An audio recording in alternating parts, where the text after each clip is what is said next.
Welcome to another episode of the Red Flag Coaches. I'm Dr. T. And I'm Lawrence Knighton, the better half of the Red Flag Coaches. As we get started with this episode, I would like to give you a warning as this episode does contain conversations about trauma. So there may be some triggers that you may hear or cause you to feel some type of way. So I want to make sure that you take heed to the warning and make sure that you take care of yourself. That's it. All right. So with the warning out of the way, let's go forward. Let's talk about some emotional baggage.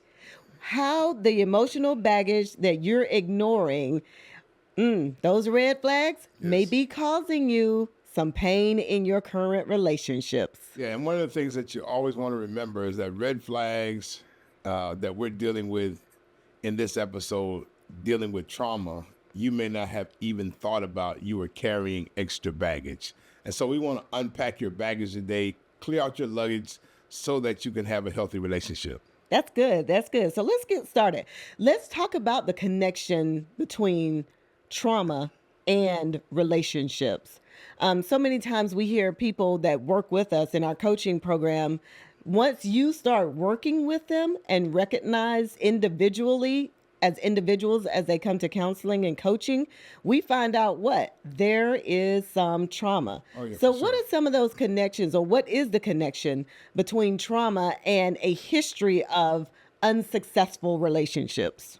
I think the connection is very deep because for the last probably, I want to say 10 years at least, what I've discovered with dealing with individuals and couples is that there's always something from their childhood that has caused them to be at the place that they are or were in their relationships that none of them ever thought about. And so when you start talking about baggage, trauma that we sometimes have felt was just gone because we're grown, it's still there. Right. And so you're trying to have a healthy relationship with someone when the truth of the matter is your baggage is keeping you, your trauma is keeping you from having a successful marriage because sometimes you're looking for validation. Sometimes you're trying to deal with rejection. Sometimes you're trying to deal with low self-esteem. Right. Maybe somebody told your parent or a guardian said something that made you feel bad about yourself. So those things can end up hurting you as it relates to having an effective relationship. Exactly. And not to mention, let's just be honest. If you grew up in dysfunction, please raise your hand. Right? And so we take that dysfunction everywhere we go when we don't get healing for it. For sure. And we think that relationships should look like that when we become grown and adults and in our own relationships. Right. So we've normalized that dysfunction to say, oh, this is what my mom and dad did, or this is what my uncles did, this is what my grandmamas did. So that must be what relationships look like. So now here you are trying to go forward to have a relationship only to realize that dysfunction is not normal. Right. Yeah. And I've seen a number of clients, if you will, who grew up in dysfunction. Yeah. Some who grew up being cussed at, cussed out. Yeah. And they actually think that that's normal. Yeah. Or grew up in a home where They think that's a form of love. Yeah. Yeah. And really even growing up in a home where there's a lot of alcohol, getting drunk. And so drinking for them, getting drunk for them is normal because that's what they grew up in. Or better yet, using drugs and alcohol as a way to self-soothe to deal with the past trauma that they've had to deal with. Oh, yeah. Yeah. So Yeah. there's a number of factors that go into this whole piece about Or this. even in this day and age, marijuana. Right. You know, they're smoking to norm. feel some type of thing. Yeah. And even going past the abuse, the physical abuse, the mental abuse, the emotional abuse, the abuse of substances, even when it comes to how our parents interacted with each other. Right. We've shared this before. You grew up in a two-parent household. I grew up in a two-parent household. And that dysfunction was normal. It was the norm for my parents not to talk to each other. It was the norm for my mom and dad to for it to be tense in the house. Like sometimes it was so tense in the house, you could cut that bad boy with a knife. Right. That's just how tense it was. But I grew up in a two-parent household. You know, we were middle class. Well, yeah, we were middle class family, grew up in two-parent household. But that exchange between my two parents was not normal. Let's go back a generation. Both my grandfathers abused alcohol. So from their abuse of alcohol to now my parents trying to make a marriage work, Right. ill equipped to do that and still dealing with their own baggage. Now you've got three girls and we're in relationships. Listen, I knew what I didn't want, which is what my parents had. Right. What I wanted was the Cosby Show. What I wanted was Claire and Heathcliff Huxtable. But I was ill equipped to make that happen. Right. And you were ill-equipped because of the fact that you had no one to show you, share with you what a real relationship looked like. Right. And that's one of the things that hurts us, whether we grew up in two-parent households. I grew up in a two-parent household. I don't remember a time my mom and dad said, I love you to each other. Mm-hmm. So I remember as a teenager, as a matter of fact, they never even said it to us. And you can't hold them accountable for that, but because they just didn't know what they just didn't know. And so I remember as a teenager saying to myself, man, if I ever have kids, my kids will never grow up saying that my dad never said I love you or my dad never said I'm proud of you.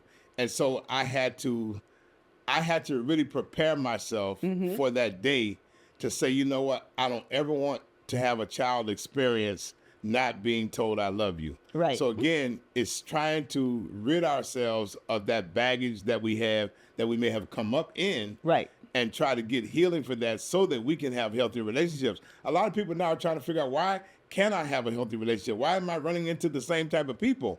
Well, you got to go dig up the root of what you've been dealing with. If you've been dealing with,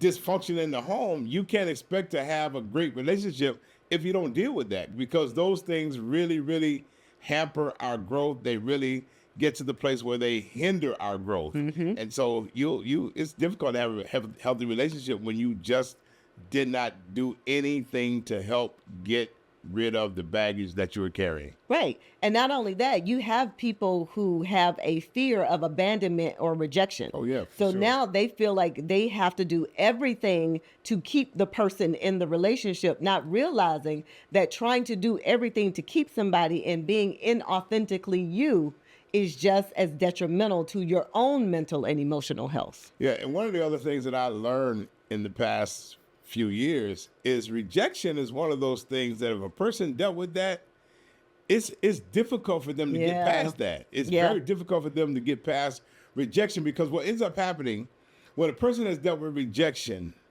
they start looking for rejection subconsciously in some way, shape, or form. So you said a mouthful right there. Yeah. A person begins to look for it. Yes. Yeah.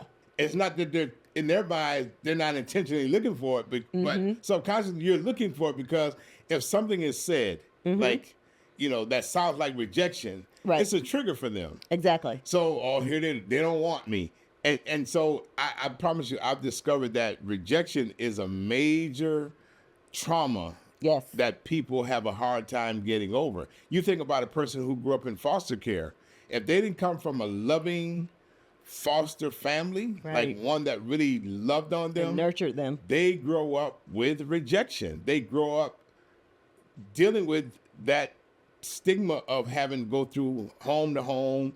And so rejection is a major issue for people who come up in that type of environment. Yeah. It's not just that clientele, people who come in foster care, that's just people in general. Right. And And like you said, they're looking for, and basically they're looking for it to protect themselves from it. For sure. And so instead of going and getting help that will heal them and doing the work for the healing, they continue to go from relationship to relationship looking to feel some type of way when really the feeling is an internal feeling that they have to fulfill on their own. Exactly. And so in my book, shameless plug. Which one? The one you see there, If It's Love, It Will Last. That's right. That one right there, y'all. I wrote a chapter in that book called Are You Carrying Excess Baggage? Yes. Are you carrying excess baggage? And what it was, I was sitting in the airport, sitting on an airplane in Philadelphia, I believe it was, getting ready to travel somewhere some years ago. And we sat there at the airport runway for a while. Then we went on the tarmac, sat out there for a while. And the pilot would come on and say, hey, we're waiting for clearance from the tower. And then all of a sudden, after about 10 minutes, we taxi back to the airport, to the hangar, if you will, and he gets on and he says, "We're gonna have to shift some baggage around because if we don't shift this My baggage God. around, we're gonna have My a wreck." God. Yeah. So we go back, they take some bags, and they distribute the weight so that the plane is not at a point where it's going to crash because you got too much weight on one side. So the moral of that story that I wrote in the book was sometimes we're carrying excess baggage and it has us off balance. Yeah. We're off balance. Yeah. And so until you distribute that weight evenly, simply meaning until you get to the place where you deal with that baggage, you're going to continue to crash from relationship to relationship. That's why you have to recognize, are you carrying excess baggage? Are you carrying excess trauma? And the thing about it is the trauma and the baggage that we're carrying most times not even ours. It's not. It's not even Can you ours. say that one right there again, it's sir? not even Most ours. times it's not even ours. Right. When we have our sessions with the couples, we discover, because usually you'll meet with the guy and I'll meet with the lady, Right. And then we'll come back and we'll work together with all four of us. But in those sessions, when we start unpacking their individual backgrounds, you get to unearth all of this Oh, yeah, this for sure. this trauma and this chaos, and the truth of the matter is they felt like it was normal. Right. They felt like, oh, this is how I'm supposed to be. When I get mad, I'm not supposed to communicate. Right. Okay, but what is that solving in the relationship? Exactly. And so now that you've been triggered and you can't articulate the trigger to your significant other, now you're walking around aggressive. Now you're walking around cursing somebody out. Now you're walking around giving them the silent treatment. And that doesn't help anybody. It doesn't bring trust to the Right. relationship. Right. It For brings sure. instability. Exactly. And so when you're looking at the relationship, you're trying to figure out, why is he just like the other one? Or why is she just like the other one? Well, is it that they're just like the other one? Or is it you having to deal with the baggage, needing to unpack baggage, Right. needing to work on it, needing to do the work on yourself to be able to show up as a healed version of Yeah, yourself? for sure. And one of the things that just hit me was I was dealing with this this couple, and one of the things that had happened with the wife is she was violated as a young girl, and they were trying to figure out. Well, not they. He was trying to figure out, what is it about my wife that some days she don't want me to bother her, some days she doesn't want me to touch her. Yeah. And so this was in my first session. And so here's the thing. They had been married at that time about 7 or 8 years. Wow. And so what ends up happening when he was sharing what was going on, I said to her, "Can I ask you one very, very personal question?" And she said, "Sure." I said, "Have you ever been molested, violated?" Yeah. And she just started crying. So here's a couple that's been married 7 or 8 years. He never even knew He never knew. that was her issue. It came up in the session. That was his Came first up in time the hearing it. session because I believe that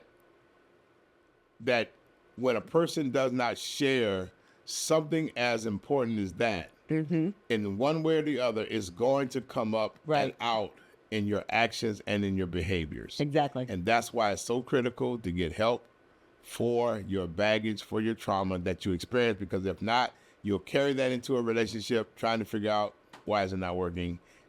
Or better yet, why is it not as flourishing as it could be? Fulfilling. Yeah. Right. And we have a tendency to make excuses for why we won't go get help. Exactly. You know, particularly men. I ain't throwing no shade, honey, but particularly men. Men feel like they cannot, a lot of men, I won't say all men, because I love it when men come to counseling. I celebrate it when men come to Right. counseling. I celebrate when men come to coaching. But men were raised, most men were raised not to go seek help emotionally. Right. They were raised to what? Just be strong. Right. Just suck it up and be a man. And that's hindered them when they're dealing with grown women who have been allowed to share their emotions their entire lives.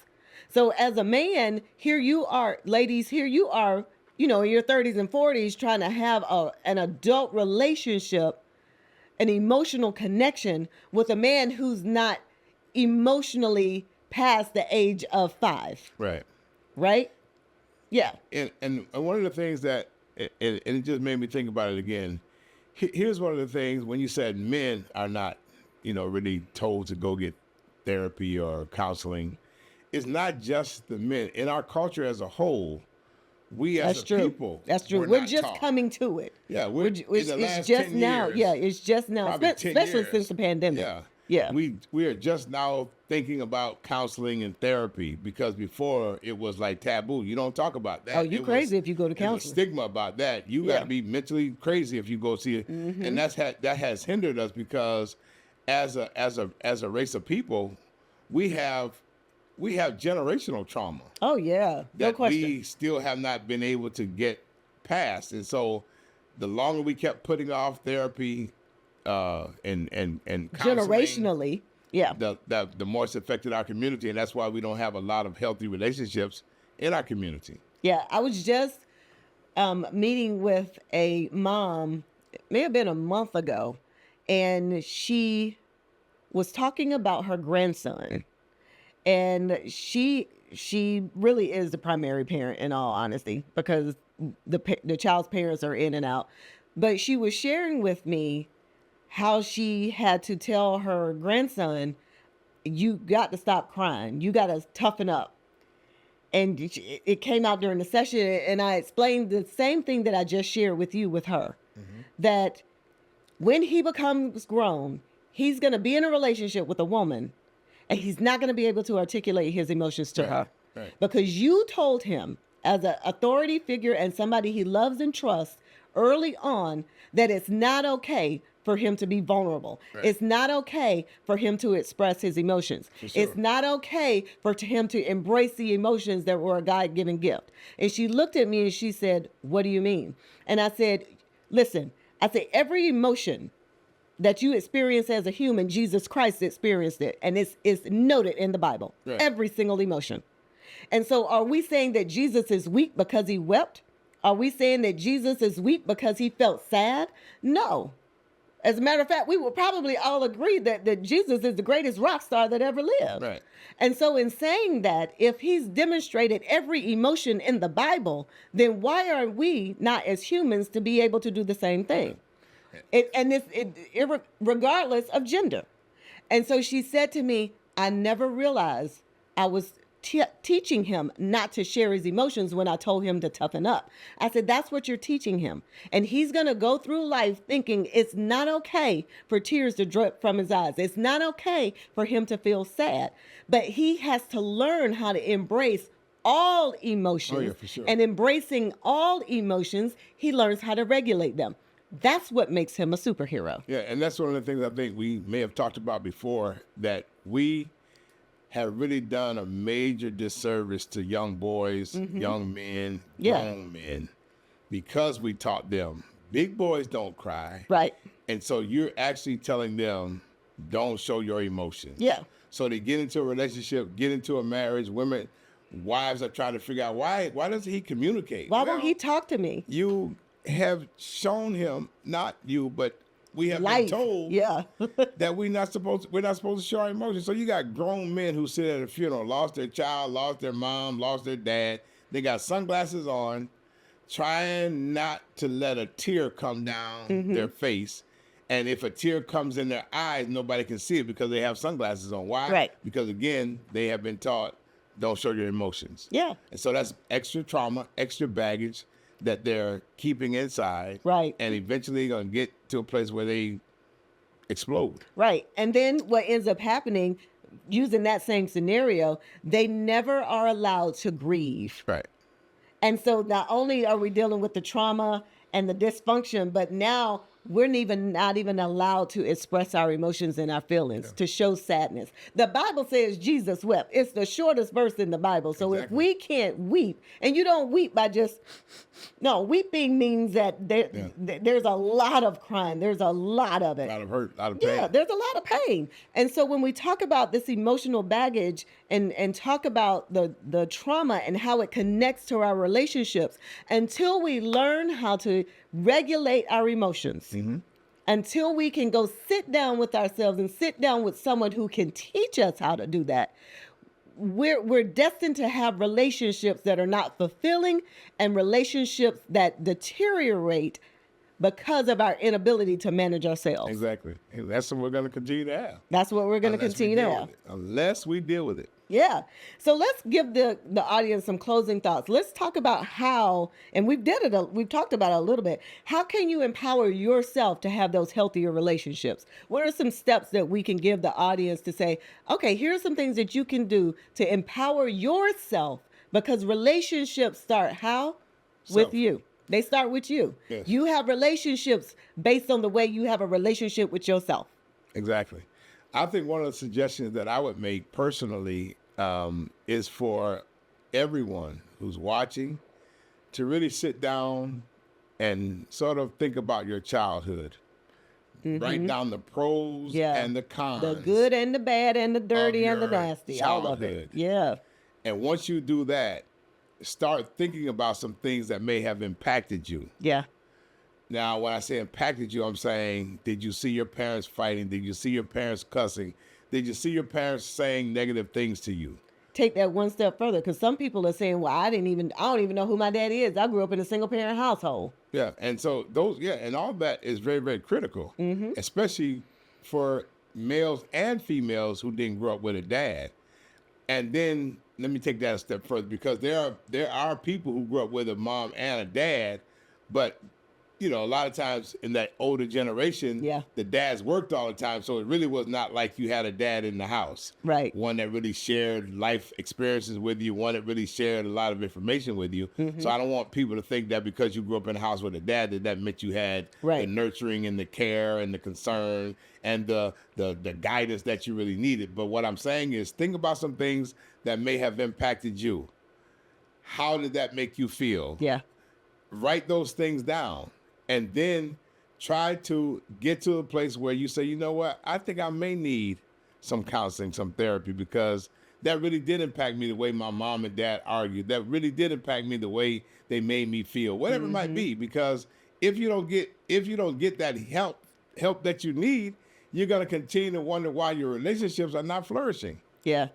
So definitely getting some support and some help to help you unpack the baggage of your childhood. One of the things I would suggest as you're doing that is to set those boundaries. Put those boundaries in place to protect you. That's what we talked about in a previous episode. Boundaries are there to not only protect you, but to protect the other person. Knowing what your non-negotiables are. You and I always do this in one of the first coaching sessions, is you got to go over your wants, needs, your expectations, and your non-negotiables. And your non-negotiables are simply your boundaries. What is the standard that you're going to have in the relationship? Right. One of the other things that I suggest, especially to my guys, is, like, I had one gentleman who, he didn't really have a great relationship with his mom. Then I had another gentleman who really didn't have a great relationship with his dad. So I told him, I said, either in your phone, use your voice recorder, or either if you want to write it, write a letter, or either voice record how that made you feel. Yeah.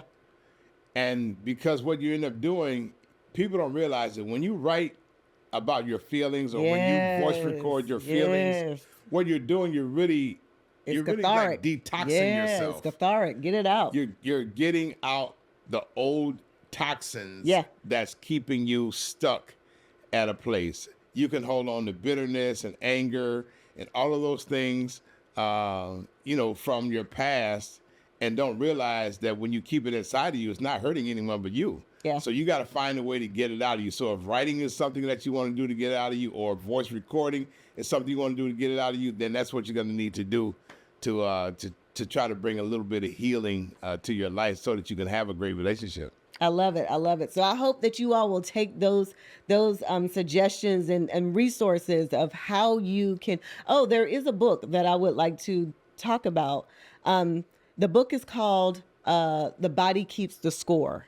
The body keeps the score. And even though we may not be able to articulate it out loud with words when we have experienced trauma, the body keeps record of the trauma. Right. And so you will start to have responses inside of yourself, and you'll have start to have symptoms that mimic what you can't say out loud. Right. Right.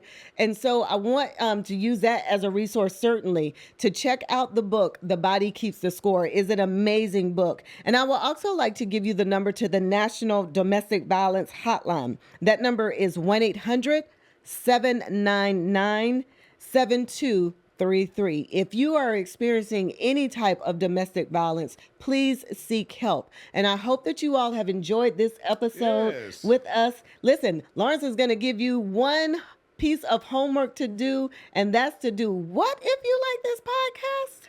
We got one request. Share this with someone that you know needs to hear this.